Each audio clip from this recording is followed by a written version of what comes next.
तुर्की ने खुले तौर पर पाकिस्तान का समर्थन किया है। तुर्की ने पाकिस्तान के साथ न केवल सैन्य सहयोग बढ़ाया, बल्कि बांग्लादेश, नेपाल, म्यांमार और मालदीव जैसे पड़ोसी देशों में भी अपनी रणनीतिक उपस्थिति बढ़ाने की कोशिश की है, जिससे भारत की सुरक्षा चिंताएं बढ़ गई है। तुर्की ने पाकिस्तान के साथ मिलकर 5वीं पीढ़ी के खान लड़ाकू विमान का निर्माण और विभिन्न रक्षा सौदों में हिस्सा लेने के कदम उठाए हैं, जिसके चलते भारत के व्यापारिक समुदाय, फिल्म इंडस्ट्री और आम जनता में तुर्की और अजरबैजान के बहिष्कार की लहर चल रही है। भारत में तुर्की और अजरबैजान से आयात होने वाले उत्पादों, सेब, ज्वेलरी, संगमरमर आदि का बहिष्कार शुरू हो गया है और फिल्म उद्योग को वहां शूटिंग न करने की अपील की जा रही है। व्यापारिक और सांस्कृतिक स्तर पर दोनों देशों के बीच टकराव के कारण कारोबारी, पर्यटन और फिल्म शूटिंग पर नकारात्मक प्रभाव दिखने लगा है। भारत ने रणनीतिक जवाब में तुर्की के क्षेत्रीय हितों के खिलाफ कदम उठाए हैं। इसमें ग्रीस, साइप्रस और अर्मेनिया के साथ सहयोग, ड्रोन तकनीक और ब्रह्मोस मिसाइल की संभावित डीलें भी शामिल है। हाल ही में भूमध्य सागर में भारतीय युद्धपोत त्रिकंड को तुर्की ने निशाना बनाने की धमकी दी थी। जवाब में भारत ने भूमध्य सागर में 4 युद्धपोत तैनात किए और रणनीतिक शक्ति प्रदर्शन किया, जिससे तुर्की को पीछे हटना पड़ा। भारतीय नौसेना लगातार तुर्की के आसपास के समुद्री क्षेत्रों, भूमध्य सागर से लेकर कॉकस तक अपनी मौजूदगी दिखा रही है, जिससे तुर्की की सैन्य और रणनीतिक स्थिति पर भी असर पड़ा। जमी थी, लेकिन असली ड्रामा तब हुआ जब नाटो ने तुर्की का साथ देने से इनकार कर दिया। नाटो के सदस्य देशों ने स्थिति का विश्लेषण किया और पाया कि भारत ने कोई गलती नहीं की थी। भारत ने किसी देश की सीमा में प्रवेश नहीं किया था, न ही किसी पर हमला किया था। भारत बस अपने इंटरनेशनल व्यापारिक रास्ते से गुजर रहा था, वही रास्ता जिससे हर देश गुजरता है। नाटो ने तुर्की से पूछा, क्या तुम्हारे पास सबूत है कि भारत ने हमला किया? तुर्की के पास कोई जवाब नहीं था। अमेरिका ने कहा, तुर्की ने पहले भारत को उकसाया। ब्रिटेन ने कहा, अगर हमला हुआ है तो उसका प्रमाण दो। जर्मनी ने कहा, हम तटस्थ रहेंगे। और फ्रांस ने तो साफ कह दिया, तुर्की ने अगर भारत को छेड़ा है तो नतीजा भुगतेगा भी। यह सुनकर तुर्की की हालत पतली हो गई। जिस नाटो पर उसे भरोसा था, वही नाटो अब भारत की तरफ खड़ा था। लेकिन भारत भी चुप नहीं बैठा था।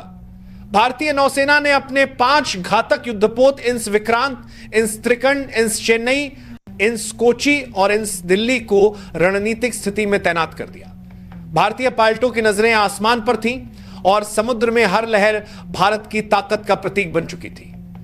तुर्की ने अपने 22 युद्धपोतों को भेजकर भारत को डराने की कोशिश की, लेकिन भारत की रणनीति कुछ और ही थी।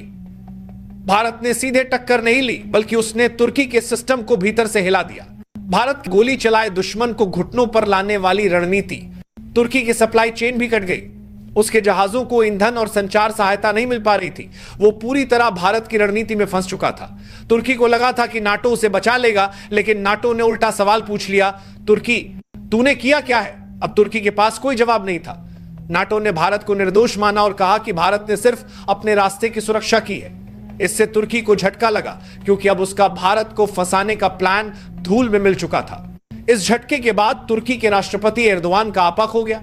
उन्होंने नाटो पर आरोप लगाया कि नाटो भारत के आगे झुक गया है। गुस्से में उन्होंने कहा कि अगर नाटो ने हमारा साथ नहीं दिया तो हम अपनी सदस्यता वापस ले लेंगे। लेकिन असलियत यह थी कि अब नाटो को तुर्की पर भरोसा नहीं रहा था।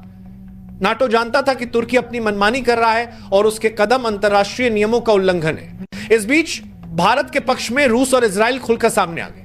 रूस ने चेतावनी दी कि अगर तुर्की ने भारत पर हमला किया तो रूस भी युद्धपोत भेजेगा।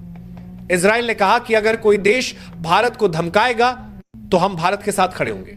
अब तुर्की पूरी तरह अकेला पड़ चुका था। उसके पुराने सहयोगी भी उससे दूरी बनाने लगे। सऊदी अरब, ईरान और इराक ने बयान जारी किया कि हमारा इस संघर्ष से कोई लेना देना नहीं। यह बयान तुर्की के लिए किसी चांटे से कम नहीं था। अब तुर्की बौखला गया। उसने अमेरिका से मदद मांगी, लेकिन अमेरिका भी चुप रहा। अमेरिकी राष्ट्रपति ने साफ कह दिया कि वे इस विवाद में नहीं पड़ना चाहते। तुर्की ने यूएन में भारत के खिलाफ शिकायत दर्ज कराई, लेकिन वहां भी उसकी नहीं चली।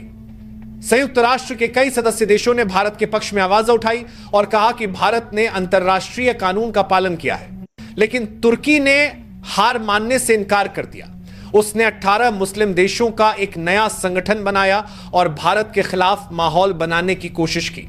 तुर्की का कहना था कि भारत को कभी भी यूनाइटेड नेशंस की स्थायी सदस्यता नहीं मिलनी चाहिए क्योंकि भारत हिंदू राष्ट्र है। तुर्की ने भारत को बदनाम करने की हर संभव कोशिश की, लेकिन दुनिया वो नहीं रही। सऊदी अरब, मिस्र, यूएई जैसे देश अब भारत के साथ व्यापारिक रिश्तों को प्राथमिकता दे रहे हैं। वे जानते हैं कि भारत आज एक उभरती वैश्विक शक्ति है और उससे दूरी बनाना मूर्खता होगी।